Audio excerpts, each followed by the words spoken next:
I am so glad this morning to introduce two guys that have joined us here. And we've got Mike and we've got Jay in here this morning. Mike Falco and Jay Gouker. And Mike and Jay, great to have you in. Mike, good morning to you. Good morning, Gary. It's nice to be here. Jay?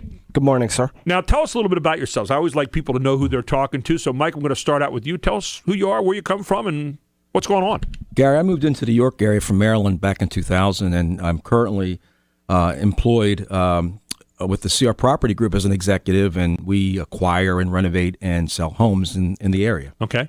And Jay? I live in Spry, which is south of York. I'm a 20-year Baltimore County housing inspector for Section 8. So we got a real Maryland connection here this morning a little bit. One who moved in, one that lives here but moves out every day, right? Every day I drive down to Baltimore County. So, yeah, well, it's great to have you guys with us this morning. I want to talk with you a little bit about a whole lot of things today, and you're going to throw some things at me as well.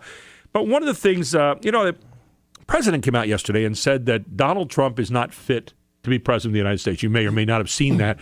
And it got me to thinking, I wrote a blog about it this morning, of who is fit to be president of the United States? You know, as you guys are trying to figure this all out there, like all of us, who is fit to be president of the United States? Jay, I want to throw it at you first. Well, I guess to be fit to be president of the United States, you have to do things like send thousands of high-powered assault rifles to Mexican drug lords, do away with the Welfare to Work program, which required welfare recipients to go to work or actively seek employment.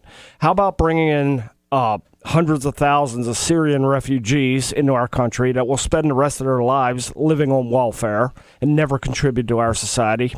I guess that's the kind of things. Keep our border open. Those are the things you have to do to, I guess, in his eyes, be qualified to be president. I'm taking it you're not a big President Obama fan. I'm just taking a wild guess here. Mike, how about you? Well, Gary, it's studies have shown that we as humans, 80% of how we operate and make decisions based on how we think and feel. I think competency really is in the eye of the beholder. Specifically, is what are the issues that have an effect on you, in your life. And so if it's healthcare reform, or are you employed, or, are you a person that just can't believe this federal debt that continues to escalate beyond control? I think you then have to evaluate the candidates to say which one is going to be able to handle, those issues that really mean most to me. Because I think when you're in that booth to pull that lever, right, I think that's how you're going to vote. You know what's interesting to me is if you're looking for your mom or dad or your grandma or granddad's candidate, Donald Trump probably doesn't make the grade. I mean, this guy he's broken every rule there is to break this year. And I don't agree with all the things he says or even the way he says them many times.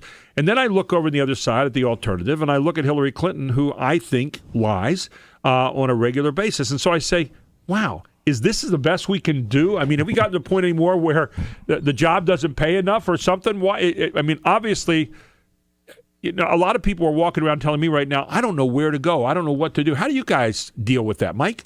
It's a great question. I hate to say that I'm voting based on curiosity, but, certain things that I do know, even though he can be bombastic, Mr. Trump, is that he has been successful as a business person. From what I understand, he hires great people around him. Contrary to what he projects, he's a great delegator, and certainly those are things that I can certainly appreciate and oppose to. And regarding your comments about Mrs. Clinton, I hate to say it, I'm just tired of the status quo politician and political life. So I guess I'm going to look at being more curious to see what this gentleman could do. How about you, Jay? Well, I go along with you, Gary. I believe Mrs. Clinton would climb a tree just to tell a lie. She's never told the truth in her life. I'm tired of professional establishment candidates. I want somebody to go in and blow up D.C. and start looking out for the non-politicians, the non-connected, if you will.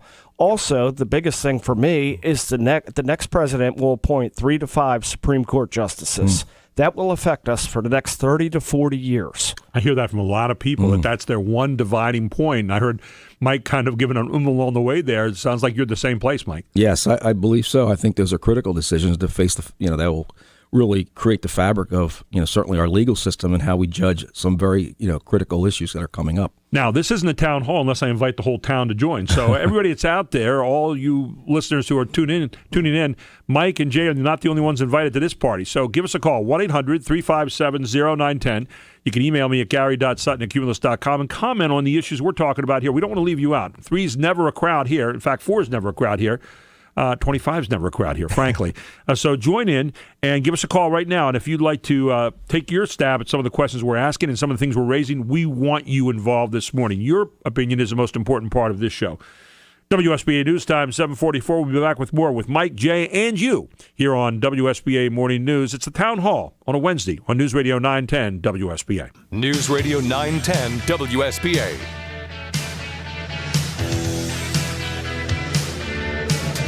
Welcome back to WSBA Morning News with Gary Sutton. WSBA News Time, 7:48, and you are welcome to join us on the Town Hall this morning at 1-800-357-0910.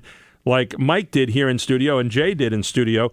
I'm going to ask you guys, a number of things have come up, and we were just talking off air a little bit about the conventions. Is it morning or is it midnight in America right now? I want to ask you that question. Jay, I'll start out with you. I've been a Section 8 housing inspector for 20 years. I have never seen the country in such sad shape. We have 50 to 60,000 homeless veterans, but yet our government wants to give foreigners who's never contributed to our system housing benefits and money. We have an all-time record high, and the liberal media downplays it, of homelessness in America. There's 95 million fewer Americans working than when Obama took office. The country's in dire straits. Mike, how about you? I have to kind of agree with those comments, and certainly what I would add is that I think we're at a tipping point. And I think that when you take a look, in fact, in our business, we're at an all-time low of home ownership, 61%. When you see people applying for homes, it's not that they're being negligent in terms of paying bills, but healthcare reform hasn't impacted them. The workforce hasn't impacted them. They're trying to allow their kids to have things that they didn't have. And unfortunately, they find themselves getting themselves in trouble. And I think that we're not allowing ourselves, especially the middle class, the ability, I believe, to develop a quality of life for themselves and their children. You know, it's amazing to me. We were talking this morning a little bit earlier about an excise tax on vaping. I don't know if you guys heard the story, but here in the state of Pennsylvania, it just came out of a Republican and Democratic legislature there in the state assembly. And what it essentially amounts to is a 40% tax on vaping stores. And not only that, the 40% tax on what they're selling, but also on their inventory that they have on floor. They have to take pictures, and actually 40% tax on that.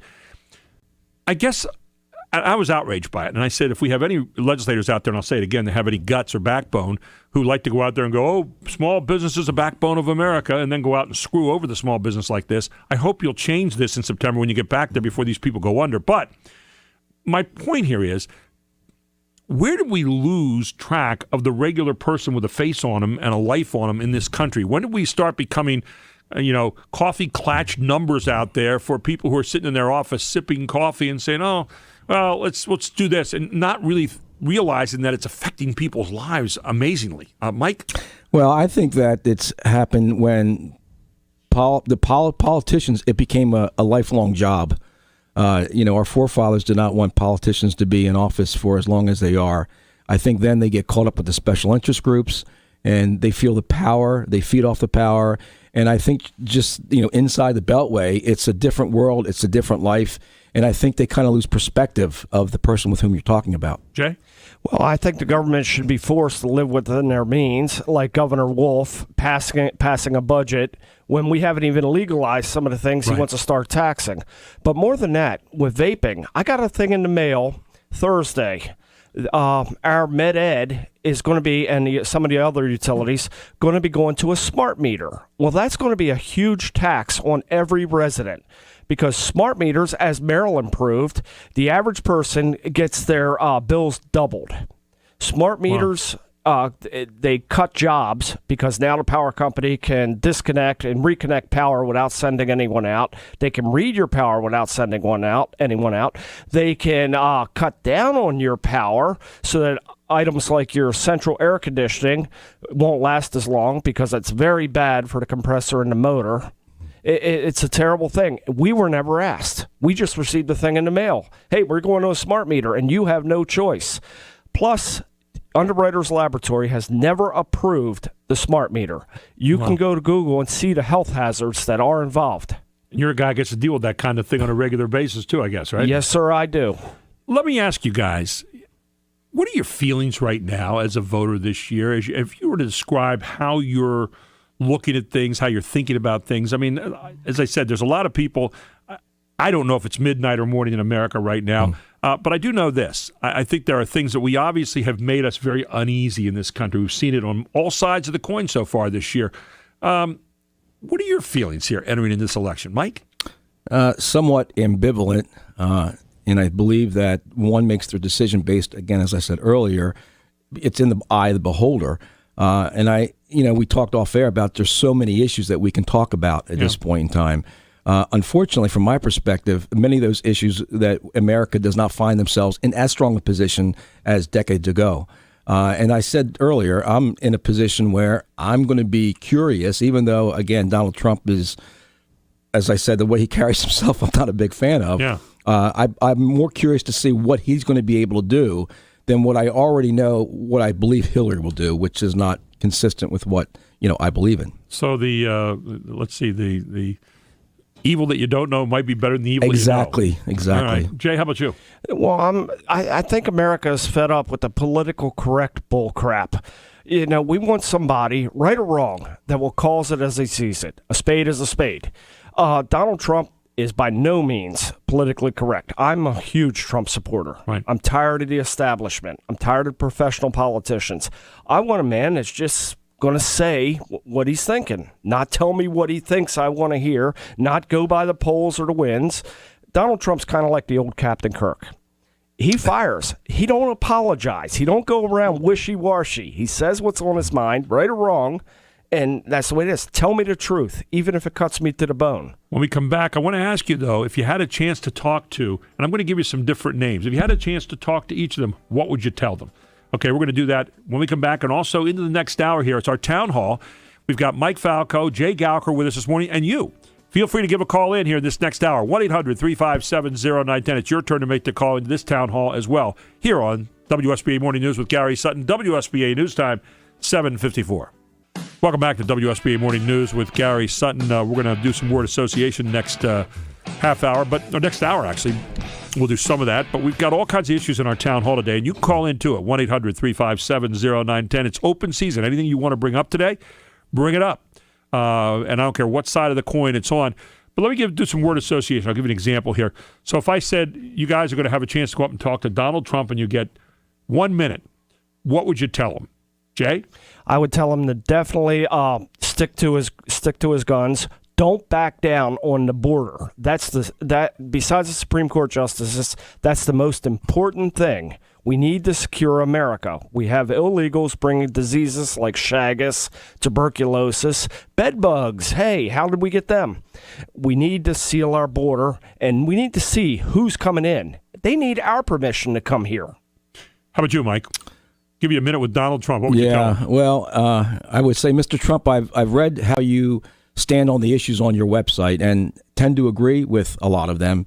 So why, being the intelligent person that you are, react so negatively to what people say, which I believe takes the attention away, the good that he's trying to communicate, to that issue that becomes more personal and attacking to that individual. When we come back, I'll have you talk about some more people and talk to some more people here and give you a chance when we return here at 8:05. We've got our town hall going on right now. I hope you'll join in. 1-800-357-0910. When we come back, we'll give each of our town hall people here a chance to talk to Hillary Clinton, Barack Obama, and maybe a few other people and see what they would tell them. Next on WSBA News Time, 8 o'clock. It's town hall time. It's a Wednesday morning here on WSBA Morning News with Gary Sutton. So glad you decided to join us this morning. And Mike Falco and Jay Gouker in here with us today. Mike, a transplant from Maryland, now here in York County. And on the other side, you've got Jay Gouker, who's here in York County, who has to go back to Maryland to work every day as a Section 8 housing inspector, right? I was born in Maryland. You were born in Maryland. And I moved up here about a decade ago. Well, sometimes it takes a lot of us to get around well, to when get you see seeing the nothing light. but Section 8, you want to get away from it. All the welfare housing inspectors down there are all moving up here. Yeah, we often call it the People's Republic of Maryland, but I will not do that in front of you guys. I don't hurt feelings. And obviously, we are all about not hurting feelings and being politically correct here. Anyway, 1-800-357-0910. You are also cordially invited to the town hall this morning because you're always invited here. We're playing a little word association here, but before we get to that, I want to grab Louisa in Dillsburg. She wanted to answer the question I asked you guys. What would she tell Donald Trump if she had 1 minute with him? Louisa, you're on WSBA. Good morning. Oh, good morning, Gary. Oh, your town meeting's a great idea. I love hearing those opinions. Thank you. I'd tell Donald Trump, keep coming back for all they've got and take it with a grin. When disappointment trips you up or failure bucks your shin, keep coming back, and if at last you lose the game or right, that those who whipped you know at least they too have had a fight. Wow. And then I tell him I feel like I ought to say Burma shave at the end of that. You remember those old Burma shave signs where here is a peach has fuzz, but man, it's not a peach, it never was Burma shave. You read them going down the road now, they'd be a distraction, right? That was used to be on my milk bottles when they delivered milk at home. Is that right? They were unknown, but they were very good sayings. And then I'd tell Donald Trump to get a new hairdo like Ronald Reagan's. Put his hair back in a wave, and then he'll look better. Keeping it simple this morning. I like it, Louisa. Hey, thank you so much. Yeah, keep up the good work, Gary. Thank you. Take care. So there's a little homespun kind of advice this morning. You guys remember the Burma shave signs? No. You don't? Neither do I. Wow. Boy, do I feel bad. Sorry, Gary. That hurt. I'm only 54. Okay. Jiminy Christmas. I just keep pounding away here, Jay. Anyway, Jay Gouker, formerly a member of my town hall, and Mike Falco this morning. But there were these old signs, and they'd go through, and you'd find them out in the road, and usually in the rural areas, apparently very rural, and you'd read these signs, and at the end, they'd always have Burma shave. That was the way they did a lot of their advertising, and it was one of the best ways of advertising at that time. I guess now they don't do it so much anymore. Kind of like if you go through Jersey and you see people you ever see people have these fruit stands and they tell you everything they have on the fruit stand, and at the end they say 1 mile down the road. That was that same kind of principle. Yeah. So I want to come back. Word association. So you get a chance to talk to some famous people for 1 minute. What advice would you give them? Now, you both said what you would do with Donald Trump. Barack Obama. Jay? I would ask Barack Obama what really happened in Benghazi. Yeah. Please come clean. Tell us, were you running guns to ISIS or to the Syrian rebels or whoever? Because I have a feeling when Julian Assange and WikiLeaks releases this next batch of emails against Hillary, that's going to come out. He even said it will lead to her arrest. She was selling guns to ISIS. I was listening to Rush Limbaugh talking about that very subject yesterday, and I also have a friend, Andrew McCarthy, who prosecuted the Blind Sheikh in the 1993 bombings of the World Trade Center. And he's working on a story right now, apparently, in that regard. But a lot of people, if you remember in the very beginning, talked about Benghazi as being a place where they were gathering weapons and they were running guns through, and that's the reason that it was so secretive, because there really wasn't a material reason for us to be there. I think there was a weak answer given back of, well, we had to keep a presence there in Libya. But Benghazi is an outpost. I mean, it's not really a major place, and a lot of the other countries had moved out prior to that, including the American Red Cross. So there you go. Mike, what would you tell President Obama? I would ask the president what kind of glasses that he is looking through to see the world. I believe after the Republican convention, he spoke out the next day against Trump, and I know he used the word jive a couple times. Doesn't jive with the world that I live in, and he made a comment. If someone just dropped down from outer space into this particular world, what they would find would be that the world is in the best shape it's ever been, in terms of peace, and that our country's in the best shape that it's ever been. And I like to understand, again, what glasses is he looking through, because I just don't see it that way. Well, I would like him to explain that in details that can't be, that when they're fact-checked turn out to be just the opposite. Because I remember when he was running, he said, we're the ones we've been waiting for. And he talked about hope and change. And I'm thinking to myself, what is so bad about this country that needs to be changed? Well, we found out that what needs to be changed is everything that we thought was maybe sacred in this country, and he's changed it in many ways, and some would say not for the better. In fact, there's a lot of people apparently would say not for the better right now. So when you look at when he talked in the convention last week and gave that speech, it was like everything's hunky-dory now. And I was just kind of taken back. And, of course, anybody that says opposite is talking about midnight, which he was talking about Donald Trump. Mike? Yeah, and I just like to follow up is that, how can he say that when I believe he's going to go down as the president who's created more debt, federal deficit, I think around $8 trillion. Yeah. So has he made decisions by mortgaging the future of our kids and our kids' kids? I'd like to understand his perspective on that as well. Jay? My big thing, he's on a tirade against honest people being able to protect themselves. How does disarming me make you safer? How does disarming me make me safer? I think he should lead by example. You want to do away with people having guns? Fine. Give up any guns protecting you and your family. And the same with Hillary. Hillary uses the word common sense gun control. George Orwell once said, "He who controls the language controls the future." Common sense gun control is code speak for we will decide what's common sense. You will lose your Second Amendment if you vote for Hillary Clinton. Let's talk about Hillary Clinton for a moment. She's the next one you get a chance to talk to. And, Jay, I'll give you the first shot at this one. You get a minute with her. What do you tell her? When are you going to come clean? Why did you delete 33,000 emails? What was in those emails? Why do you lie when it's easier to tell the truth? I mean, her entire life, beginning all the way back to Watergate during Nixon, she was kicked off the commission for ethics violations. She is a pathetic, pathological liar, just like her husband. You know, it was amazing to me when I heard her on Sunday talking to Chris Wallace, and I was amazed, first of all, she would go on with Chris Wallace, but I think she's trying to reach out to maybe some of the Trump supporters right now and win them over. But what was really interesting to me, when Chris Wallace played what FBI Director Comey said the other week, she basically come back and again, for all intents and purposes, said, well, he agreed with me. That wasn't at all what happened. What Inspector Comey said was, this lady has not told the truth. She has dealt with classified email. She was reckless. She did it all the wrong way. She didn't lie to the FBI, but he didn't say she didn't lie to other agencies that have been looking at her and other investigations in the Congress. So when I looked at that and I heard her say that, and Chris Wallace called her on it and said, well, that's not what he said. She said, oh, I think you have to really look at the whole thing. That's what I took from it. Mike, you know, when you have someone like that, how do you deal with that kind of person?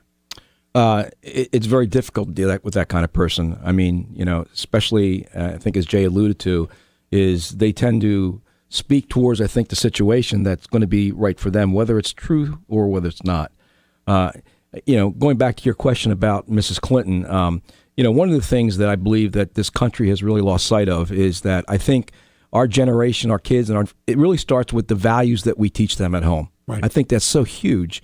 And so, although this is not a perspective on how she would do in terms of running the country, I would want to ask her how she can stay married to a philanderer who constantly philanders, okay, at the expense of her of becoming president. I mean, what message does that send, you know, to our families and to our children? Well, not only that, she attacked women that came out against Bill Clinton, like saying Juanita Broderick. She attacked. Hillary Clinton is a war on women. You know, it's amazing to me when I hear people and they'll say, well, there have been 8 investigations, there's been this, and no one's ever proved anything. And that's what you get back. I want you guys to deal with that when we come back here. We're going to take a quick break.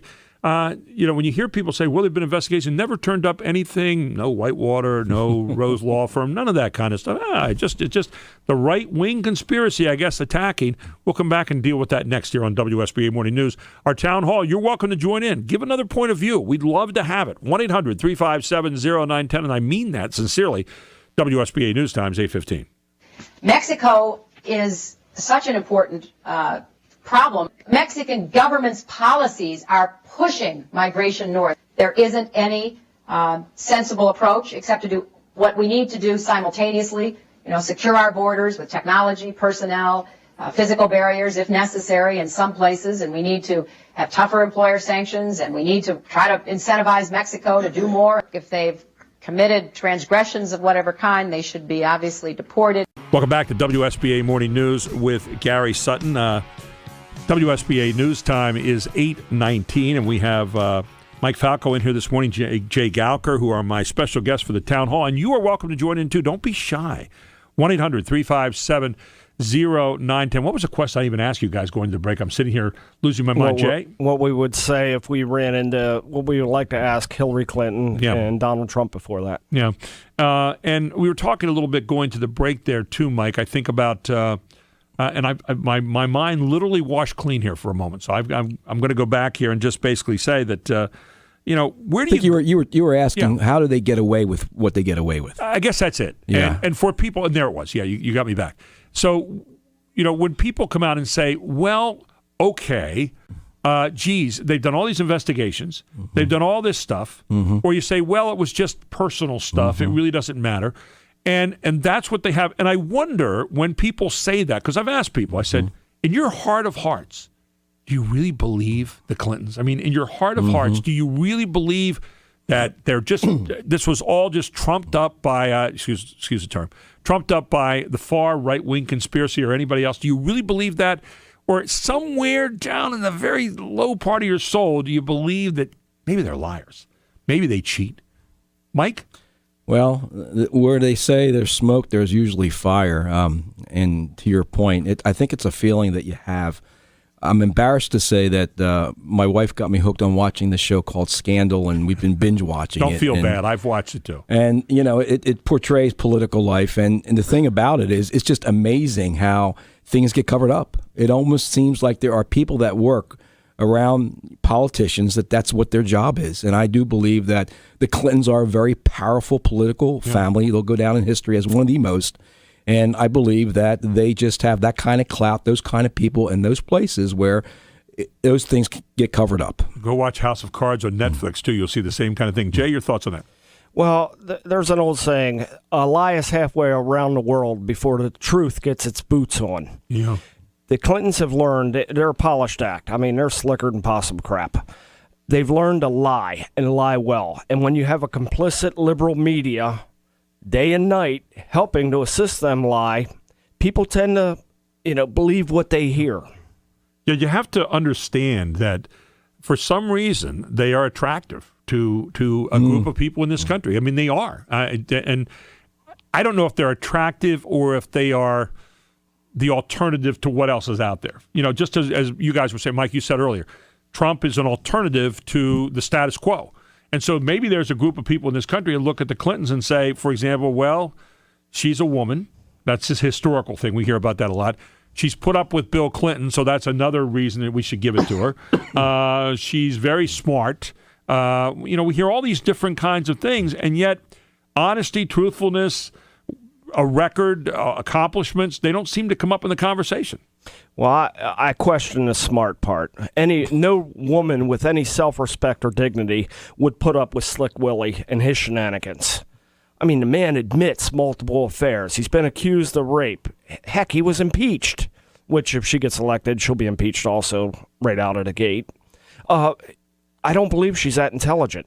Mike? Go ahead. I'm going to throw Mike in here, too. Well, I think she is intelligent, and I think maybe that's the problem. I mean, she is so intelligent that she knows how to, I believe, manipulate the system. And, look, here's a person who 8 years ago had so many philosophical differences than Barack Obama, and now, it really is hitching her presidency partly on what he's accomplished, rightfully or wrongfully. So I think she's very calculating.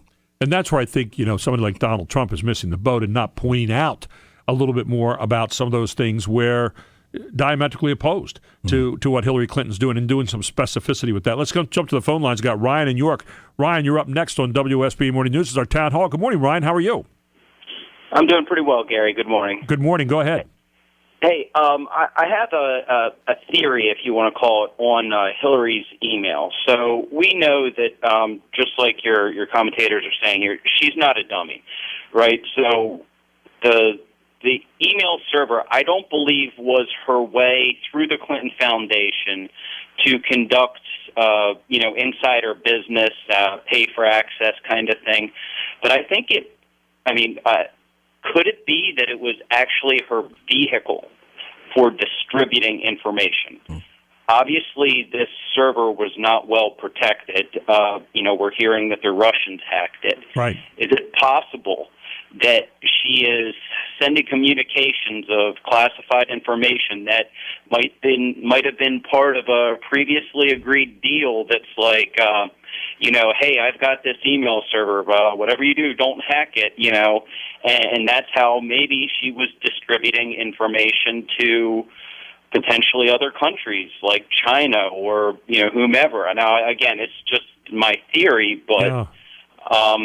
There was a time, Ryan, where we would sit back and we'd say, I can't believe I'm saying this. I can't believe there's conspiracy theories like this. And yet the more we see of what our government is exposing to us today, the more we start to say, holy cow. maybe something like that's possible. I don't know. I mean, that's as legitimate as anybody else out there posing it. I don't know what her motivation was, because she was supposed to be playing by the rules, and as we know, there are two sets of rules. There are the rules, and then there are the Clinton rules. And if you're the Clintons, you don't play by the same set of rules. So none of us really think like that too much, I don't believe. But, Ryan, I appreciate you offering in your thought on that this morning. What do you guys think of what Ryan had to say? Well, the problem with Hillary's server is there's a 99% probability that it has been hacked. We found out yesterday that NSA has the emails. Yep. Julian Assange, we believe, has the emails. If she gets elected president, it's going to be bad. She can be blackmailed by countries that maybe not like us so much. She could be extorted. No telling what risk she could put our country at. If someone does indeed have those, and that's a big question. We're going to take a break. We're going to come right back. Mike, Jay are going to be with us here in the town hall. Feel free to offer in your thoughts this morning on anything we're talking about. And I'm going to have you guys come up with some of the things that are on your mind this morning. You can ask me or throw them out here, and you take over. And if you're really good, you might get the show forever. So there you go. 1-800-357-0910. They're both sitting here kind of rubbing their hands together, I think. WSBA News Times, 826. News Radio 910 WSBA. Welcome back to WSBA Morning News with Gary Sutton. As we are continuing our town hall into the next half hour, you're welcome to join in. 1-800-357-0910. Jay Gouker, Mike Falco with us this morning. No shrinking violets here. I like that. They are telling it like it is, and that's all we ask. I had a person the other week that was in with me, a really nice guy, and he said, am I doing okay? I said, what do you mean? He said, am I doing it the way you want it? I said, there is no way that I want it. I said, one of the things that people don't really believe sometimes, and you guys are sitting here now, you can see it in person, is I don't like people to qualify themselves. I don't like people to say, well, I'm fiscally liberal and I'm socially conservative and I'm and I said, stop it. We don't need permission to think. We don't need permission to give a point of view. And we don't have to keep score. Just say what you say. But anymore, it seems like we're so hemmed in sometimes by all of these constrictions. And that's one of the things that if I'm fighting for anything this year, it's fighting constrictions. Just go think, just go say it, and, put out their honesty. Honesty is simplicity. Dishonesty is very complex. We're going to come back and talk about that. These guys are going to come up with the things that they're interested in when we come back and maybe put me on the spot.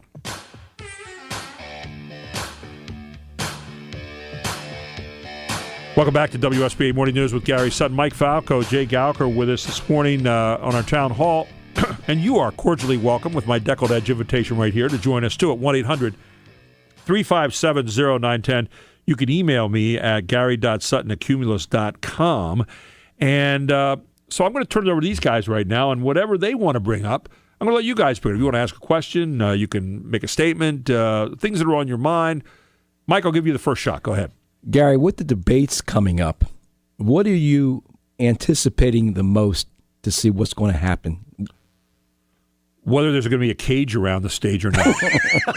I think that's, if there's a cage around the stage and McMahon and Jesse Ventura are going to be the announcers, I think that would probably be the first thing I would look for. I think it's going to be the entertainment event of the year. I really do. Unless, of course, it coincides with Monday night or Sunday night football or Thursday night football, and then you might have a problem. But we'll talk about that later. But no, I don't know what to expect. I'm sitting here thinking you're going to have Donald Trump, who's going to be Donald Trump, and then Hillary Clinton, who's going to try to juxtapose herself, as I think she's doing right now, as the calm, steady hand. Now, she lies, but she's calm and steady hand, even though she lies. And for her supporters out there, they're going to say, well, she lies, but she's got a calm and steady hand. And over here you got this guy that, fires from the hip, who's ready, shoot, aim kind of attitude, and takes on every little problem, who has all these different foibles that he's in. And so that's what I think you're going to see happen. I don't think for Trump he cares particularly. I keep looking for Trump. Is this by accident or is there a genius behind it? And I'm not sure where I come down on that as I'm analyzing it, but I think that's what you'd see on stage. So, like I said, Jesse Ventura and Ed McMahon, I think they should be the ones out there and doing it. Yeah, and you had a follow-up. Yeah, follow-up would be, how critical do you think these debates are in determining the winner of the election? I don't know that they're that critical. Is there something right now that we don't know about each of the candidates that we probably ought to know? There are things that we don't know, but we're probably not going to find out unless somebody's dropping a bomb blast like Julian Assange or, But that's not what it's But that's about. not going to be it, because the people that are on Hillary's side are going to be on Hillary's side right now, no matter what. I mean, you've talked about the line, the behavior, and they've said, I don't care. The people for Trump. I mean, look at the outrageous things he said all year long and things he's done, and they're saying, I don't care. So now maybe there's a little group in there somewhere of undecideds, but I can hardly believe they're that big, or independents, or disgruntled, or offended, who might say, well, I'll listen and maybe there's something that I'll see that I didn't see before, but I can't believe they're that big at all. I really can't. So that's kind of my answer to your follow-up. Mm-hmm. Well, I think Hillary's going to come out swinging. She can't run on her record. She's tied her hip to Obama, so she's going to be Obama's third term. She wants to stay away from that. I think she's going to come out on the attack. The reason for the whole debate, you want to try to get the independents. You want to try to get the dissatisfied Bernie supporters. And you want to get that 35-year-old living in mommy's basement who's been working at McDonald's, can't afford rent, a car, and his own college loans. So he's starting to wake up, starting to take notice. It's going to be interesting to see where that goes. What's on your mind there, Jay? Again, the Supreme Court. Yeah. That under Obama, the judicial branch of the government was supposed to be the weakest link of the three branches. Least offensive was the term they used, yeah. Well, it was supposed to be the weakest. Yeah. Our founding fathers didn't want the country governed by dangerous men in black robes. Right. And now look what we have. Okay, let's take homosexual marriage. That was never voted on by the Congress. It was never ratified. It was never signed into law. But yet we're supposed to believe it's a law because the Supreme Court says it is? Yeah. That's not what our founding fathers framed this country on. Yeah, the idea was that the people would shape their own government. We, the people of the United States, would in every possible way shape the government. The arbiter in certain situations where constitutionality was involved would become the Supreme Court. And that is certainly gone... that horse left the barn some time ago. Let's get Bill in Shiloh, who's in here. He wanted to mention about the Supreme Court this morning. Bill, welcome to our town hall on WSBA. Good morning, Bill. Yeah, good morning, everybody. Thanks for taking my call, Gary. Thanks for taking the time, Bill. The subject of the Supreme Court, I think, is very, very important. And I think that we have a stark comparison to make between Hillary and Mr. Trump, and that is this. Mr. Trump has laid out the 11 or so justices or potential candidates to be justice of the Supreme Court, and everybody's had a chance to look at them, and most of the conservatives and so forth say this is a pretty complete list, and kudos for you to do that. Mrs. Clinton, where is your list? Who is it that you would put out so we can make the comparison? Because the result of the election is going to be multi-generational as far as what's going to happen to our country, to our laws, and especially the Constitution. Yeah, that's a great point, Bill. And I think, again, Hillary Clinton coming back and saying, well, put out your tax returns there, Mr. Trump. We put ours out over 34 years. Put yours out. So both sides are going to go back and forth on this kind of thing. But, again, Supreme Court, whole different area because you've got a group of people that they're there for life on good behavior. That's right. And they're going to be able to make decisions that are going to affect people's lives for years and years and years to come.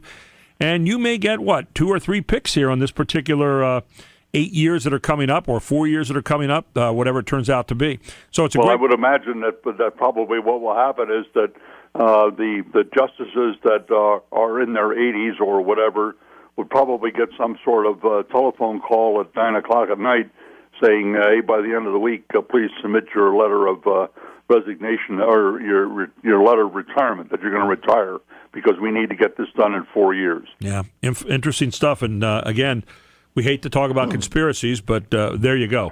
Bill, thanks so much. I appreciate your call this morning. Let me ask you guys about something. This election has had so many subplots and sublines so far, and we've talked about some of them this morning. But I thought about this morning, and it really kind of hits in your bailiwick, Jay. Ownership versus rentership in America. You ever think about this? People who own and the pride they take in owning a piece of America, and people who rent in America. And not to say that renters are bad. I'm not doing that at all because all the renters in the world are, pick No, I don't want any of that. But my point is, there are people who have ownership in America, and there's people who don't want to do the same things to have ownership in America. You see this every day, I know, with the kind of work that you do. Talk a little bit about that. Is there anything to that? Okay, in 20 years of being a Section 8 housing inspector, I have learned that Section 8 is nothing but a neighborhood killer. If you give somebody, you pay somebody all their bills, you give them all they need, they're not going to take care of it. I have seen beautiful condominium complexes where Ravens players actually lived. Yeah. They started moving Section 8 in, and within a short time, you can walk through and tell which one's a Section 8. They don't mow their lawn because they don't care. They don't have a stake in it. That's the problem with welfare in general. There's no accountability. They can be as irresponsible as they want. They have to contribute nothing, and it's the same thing. If you give them a house, they're not going to take care of it, nor do they know how to take care of it. Mike, it was amazing to me. I did a walkthrough in New York one time, about 10 o'clock until 1 o'clock in the morning. And the person who was walking with me was a reformed drug dealer. And there were some other people who lived in the neighborhoods and some of the neighborhood associations, and they were pointing out to me that where crime was, there weren't streetlights. Where bad stuff was going on, there were bad sidewalks. Where ownership was present, neat, well-kept places. Where ownership wasn't present, you had places, again, there was no incentive to really care about that. I mean, I'll ask you, is there anything to my theory here about ownership versus whatever else in America, the lack of ownership? Yeah, it's ironic because in the business that I'm in, we see it every day. You know, ownership is probably the number one factor that emotionally engage people and with pride and envy. And I think that clearly with that comes those things that you just mentioned about. They tend to make sure that the neighborhood is a certain way. They will complain if it's not this way or that way. So you find that they're absolutely more engaged than the person who doesn't have that kind of commitment in terms of the area and the community in which they live. The person that is investing in the neighborhood with their work, with their lives and so forth, as opposed to the person maybe is living off some of the things that have been invested in that neighborhood. We're going to come back. We're going to take a break, 8:45 here on WSBA. And when we come back, we're going to take Doug's call here, and we're going to get some more follow-up on this. And, talk a little bit more about some of the issues that you guys have on your mind right now as we kind of wrap up our town hall here on WSBA. WSBA News Time, as I said, 8:45. News Radio 910 WSBA. Welcome back to WSBA Morning News, our town hall this morning. And we are so pleased to have Mike Falco in here today and Jay Gouker as well, and also Doug in York who's called in. Doug, you're up next on WSBA Morning News. Go ahead, Doug. Hey, good morning, Gary. Good morning, Doug. What you're doing for the country. Thanks, man. Hey, I always hear that everybody votes for their pocketbook, and I got to eat some crow because I think there's that many things going on here in this country that the economy really isn't that big of a deal. But I heard some remarks the other night, and I'm wondering if they're true. They said this president's never hit 3% economic growth in his term. That's correct. And they said this is 1% this year. You know, and they said had he just averaged 3% or even got close to it over the last 8 years, the middle class family would be making $17,000 a year more. I didn't hear that number, but I didn't hear that number, but I did. The 3%. He is the first president in a recession never to hit at least 1/4 of 3%. He has 8 straight quarters of growth that he was talking about the other night. That's true. They have average growth, but the growth of 3% has, and I think there's 6 recessions. There has never been a recession where it didn't have at least 3% of growth coming out of there in at least 1 or 2 quarters. Well, now we have one out of the Marines, one in the Air Force, one getting ready to graduate Penn State, and one at Millersville. We have changed our lives. We have changed our lives everywhere that we possibly can to get some extra money to try and help these kids with college, try and keep them involved in the military. I hear from the college campuses what's going on. I hear the attitude in the military.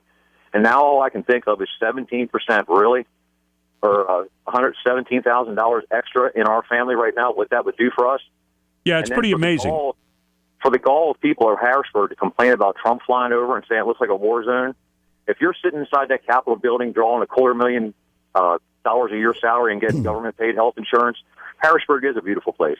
Yep. But if you're on the outside and you're out of work and these jobs are out of our country because of Obama's policies, it's not so pretty. Head off the main streets in Harrisburg sometime. Head down into Absolutely. Steelton and some of those places and see what used to be. And that's what I think he was talking about, and what I heard him say the other day. That's the key point. Is it's not what's going on Market Street, and it's not what's going on George Street. It's what's going on the other streets that people aren't visiting all the time, that aren't the high-profile ones that maybe the swells are always kind of spending their time on, or the public sector. Hey, good stuff this morning, Doug. I'm right at the end of the show here, but I want to get a final thought from both you guys this morning. I hope you'll feel free to call in, and thank you for joining me today. It's really been great. Mike, final thought from you today. Well, I'm by nature a very optimistic person. However, as I look at certain things, and I mentioned earlier the federal debt just spiraling out of control, Social Security and Medicare and healthcare not really being addressed the way it needs to be, and certainly the current safety of the world and also domestically, has the horse left the barn? Yeah. And are our leaders willing to make the hard decisions to make sure that horse does not leave the barn? You're asking the question that so many in this country are asking, including this guy right here. Jay, final thoughts. This is the single most important election of my lifetime, and I'm 54 years old. This election will determine the next 30 or 40 years. But keeping that in mind, what Doug had asked when he called in, the economy. The average medium American household median income is 1995 levels. Americans are worse off than they've been in the last 8 years than anything, and it will continue on with Hillary. Hillary is Barack Obama's third term. And it does make it very easy. If you liked what Barack Obama said, if you like the fact that things are where they are, then you got to like Hillary Clinton. If you don't like that, Donald Trump or somebody else, I guess, is going to be your choice at the end of the day. Well, Hillary's promise, she's pulling up Bernie. She's promising free things. There's no such thing as free college tuition. Right. It can't be done. We need to make the young people realize this. It will never happen. The primaries are over, gang. The general election is in full swing, and a lot to be done out there. Thank both of you today for coming in here and really sharing with me. I've learned a lot, and I appreciate your frankness. I think that's the main thing. Thank you, Gary. Thank you, Gary. Thank you, guys. We'll take a break. We'll come back with some final thoughts here on WSBA Morning News with Gary Sutton. WSBA News Time, 8:54. News Radio 910 WSBA. Welcome back to WSBA Morning News with Gary Sutton. Our words of wisdom today come from William McKinley, our 25th President of the United States. A couple of them jumped out at me. The ideals of yesterday are the truths of today. And he said, our differences are politics, our agreements are principles. And then he said, that's all a man can hope for during his lifetime, to set an example, and when he is dead, or when she is dead, to be an inspiration for history. Interesting look at what's going on. I thank, again, Jay and Mike for joining me today here in this town hall. I hope some of the things that they were talking about are things that resonate with you. I don't care what side you come down on. I don't care if you're liberal or conservative, right, left, Republican or Democrat. What I do care about is that we all think, and that we not deny what's in front of us. You know, so many times if it walks like a duck and it has a bill like a duck, it's probably a duck. Anyway, tomorrow we'll count the ducks here on WSBA Morning News with Gary Sutton. We'll welcome Chris Markowski, the watchdog on Wall Street. We'll keep you up to date on the latest news happening out there, both politics and otherwise, and we'll take your calls. Have a great day, everyone. Be safe out there and keep thinking. WSBA News Time, 9 o'clock.